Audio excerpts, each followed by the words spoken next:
أعوذ بالله من الشيطان الرجيم بسم الله الرحمن الرحيم يا أيها الذين آمنوا أنفقوا من طيبات ما كسبتم ومما أخرجنا لكم من الأرض ولا تيمموا الخبيث منه تنفقون ولستم بآخذه إلا أن تغمضوا فيه وَاعْلَمُوا أَنَّ اللَّهَ غَنِيٌّ حَمِيدٌ۔ اے ایمان والو،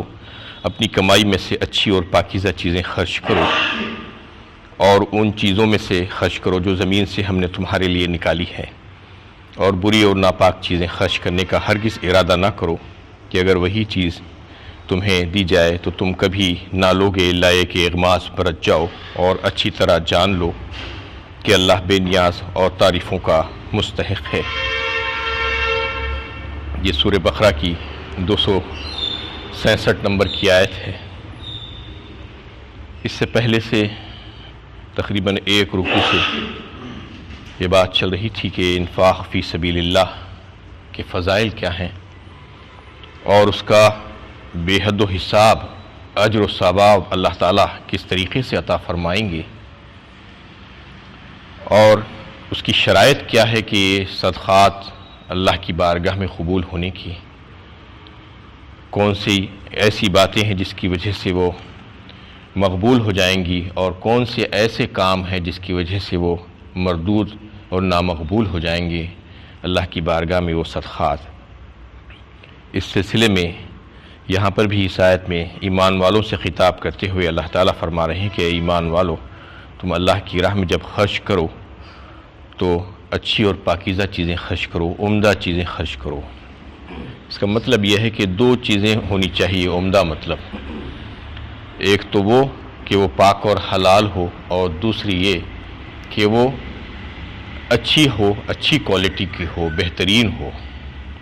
نہیں، اللہ تعالیٰ وہی صدقہ قبول کرتے ہیں جو پاک اور حلال کمائی سے کیا گیا ہو۔ ناپاک اور حرام کمائی کے جتنے بھی ذرائع ہیں اس کے ذریعے سے کما کر اگر کوئی اللہ کی راہ میں خرچ کرنے کی کوشش کرے گا تو وہ نامقبول ہوگا۔ مثال کے طور پر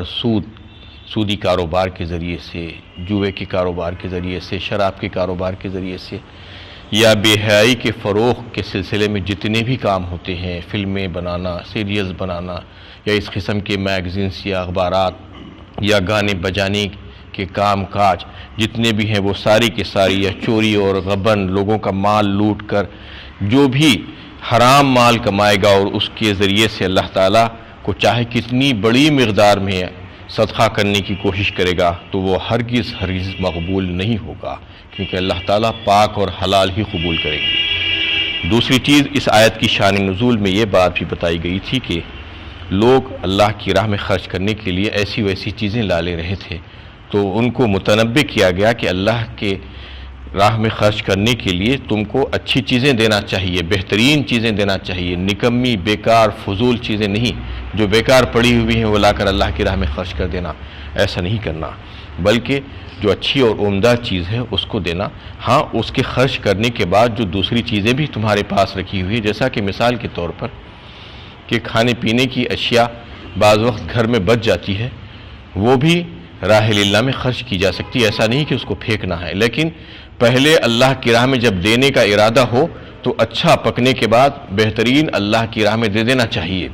اس کے بعد اگر کچھ بچ بھی جائے تو وہ بھی دے دینا چاہیے۔ ویسے ہی استعمال شدہ کپڑے ہیں یا گھر کی جو چیزیں جو استعمال ہونے کے بعد جو بیکار بچی رہ جاتی ہیں وہ بھی دے دی جا سکتی ہیں، اس کو بھی اللہ تعالیٰ قبول کر لیں گے، لیکن بشرطے کہ نیت اچھی ہو اور اچھی چیزیں بھی پہلے دے رہے ہو اور دینے کا ارادہ ہو، تو پھر اللہ تعالیٰ وہ دوسری چیزوں کو بھی قبول فرما لیں گے۔ اور اس میں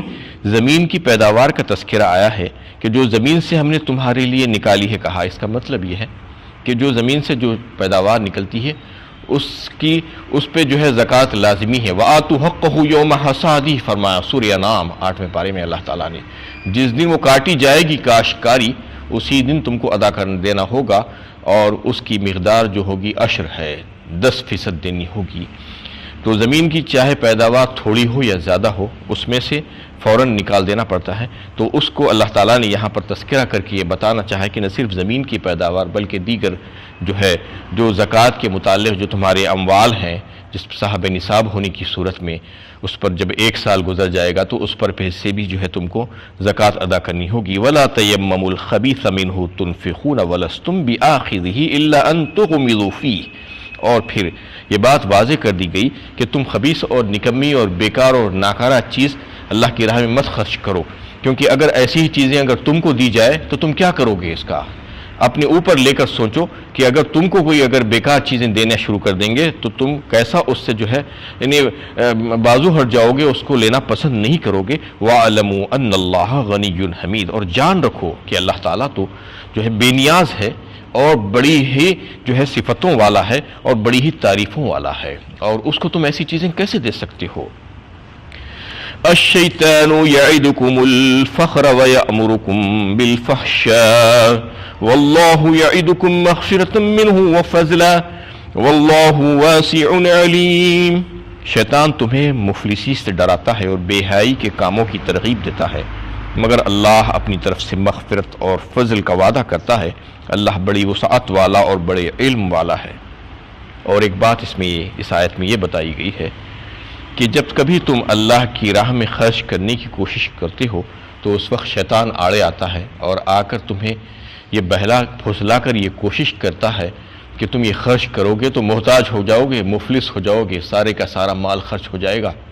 ایسے ہی اگر 2 ہاتھوں سے لوٹاتے جاؤ گے، یہ کہہ کر روکنے کی کوشش کرتا ہے۔ اور جہاں کہیں پر بے حیائی کے کام کرنے کی ضرورت پڑتی ہے اور جہاں پر ایسے مواقع آتے ہیں بے دریغ خرچ کروا دیتا ہے۔ دیکھیے آپ کیسے کیسے مواقعوں پر پیسہ انسان کا خرچ کروا دیتا ہے کہ ایسے اڑا دیتا ہے، بے حیائی کی نت نئے جو ہے شکلیں، اڑیاں تصاویر بنانا، فلمیں، اور گھروں میں کیسے کیسے جو ہے چیزیں لاتے ہیں، LEDs LCDs کہتے ہیں جسے ہزاروں روپے کے لا کر آپ جو ہے خرچ کر کے لگا دے رہے ہیں، ہوم تھیٹرز کہہ کر جو ہے لاکھوں روپے کے لگا دے رہے ہیں، بڑے بڑے اسپیکرز لگا رہے ہیں، شادی بیاہ کے موقع پر یعنی آتش بازی ہو رہی ہے، گانے کی محفلیں سجائی جا رہی ہیں، کیا کیا ہو رہا ہے، سب کے سب حرام ہے، شیطانی کام ہے، وہ رحمان نے اس کا جو ہے یہ حکم نہیں دیا ہے، تو پھر شیطان ہی حکم دیا ہے تم کو، اور یہ کام کروا کر یہ اس پر پیسہ خرچ کروا دیتا ہے، ہزاروں لاکھوں روپے خرچ کروا دیتا ہے۔ اور جہاں کہیں پر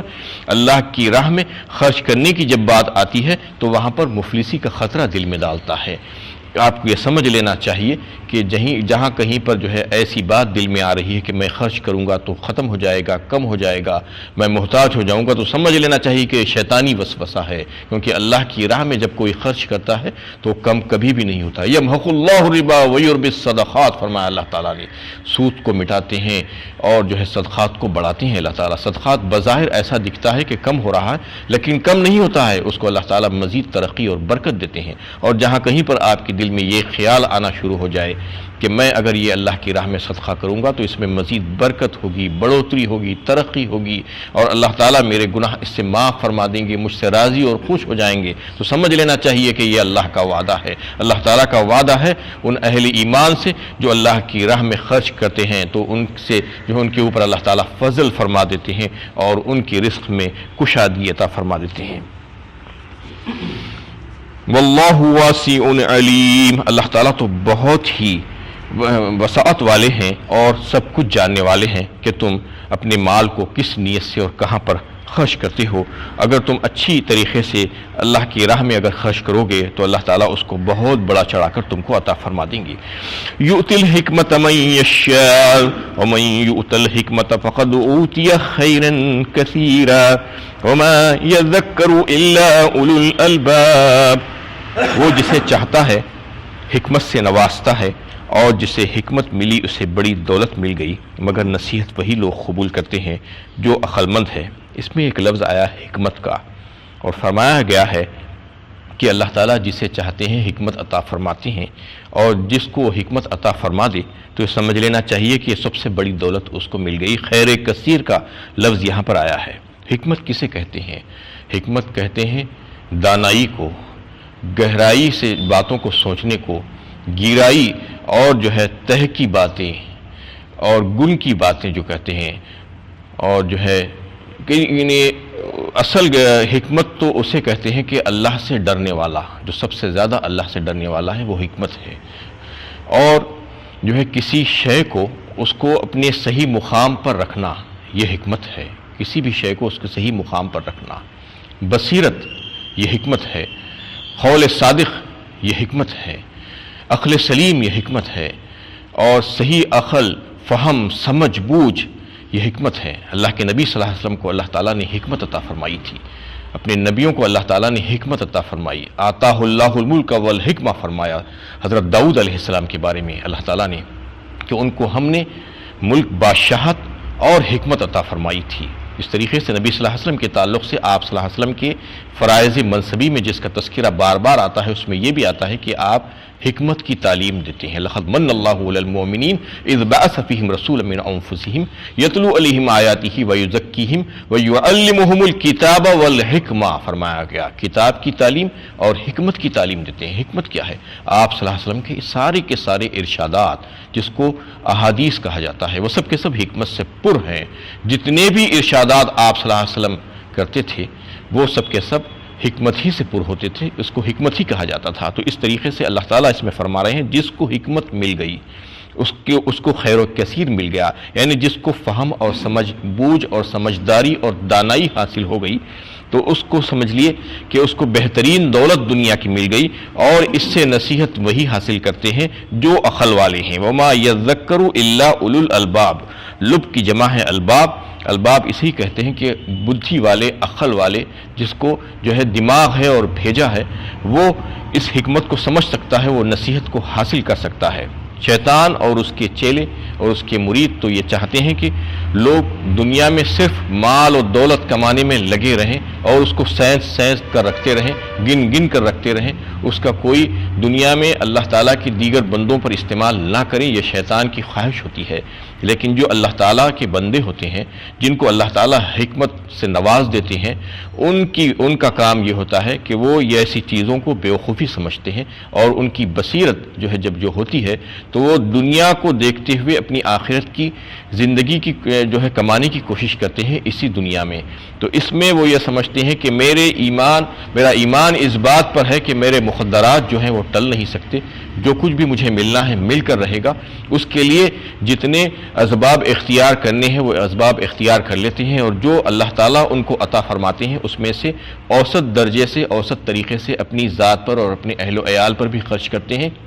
اور راہ للہ میں اس کو جو ہے اچھی طریقے سے خرچ کرتے ہیں، یہ سوچ کر کہ یہ زندگی جو ملی ہے ہماری پوری زندگی کا ایک چھوٹا سا حصہ ہے، یہ مکمل زندگی نہیں ہے، بلکہ ہماری جو مکمل زندگی ہے وہ آخرت کی زندگی میں جا کر اس کی تکمیل ہوگی۔ وہاں کی زندگی بہت لمبی ہے، نہ ختم ہونے والی زندگی ہے، اور اس زندگی کے لیے کوشش اسی زندگی میں کرنا پڑے گا، یہ دنیاوی زندگی میں۔ تو بظاہر بعض وقت ایسا دکھتا ہے کہ وہ لوگ جو صرف مال کماتے ہیں اور رکھتے ہیں وہ خوشحال نظر آتے ہوں گے، لیکن وہ چھوٹی سی زندگی کے لیے ہے۔ یہ لوگ یہ سوچتے ہیں کہ ہماری اخروی جو زندگی ہے اس کے لیے ہم جو خوشحالی اگر چاہیں گے تو پھر یہیں پر ہم کو کچھ کرنا ہوگا، تو وہی مال جو کماتے ہیں اللہ کی راہ میں اس کو خرچ کرتے ہیں، اور اپنے اوپر اور اپنے اہل و عیال کے اوپر بھی اس کو خرچ کرتے ہیں۔ یہ حکمت والا معاملہ ہوتا ہے کہ اللہ تعالیٰ کو بھی یاد رکھتے ہیں اور اپنی آخرت والی زندگی کو بھی یاد رکھتے ہیں، اور سمجھداری سے کام کرتے ہیں اور اللہ سے ڈرتے ہیں۔ اصل حکمت یہ ہے۔ وَمَا أَنفَقْتُم مِّن نَفَقَةٍ أَوْ نَذَرْتُم مِّن نَذْرٍ فَإِنَّ اللَّهَ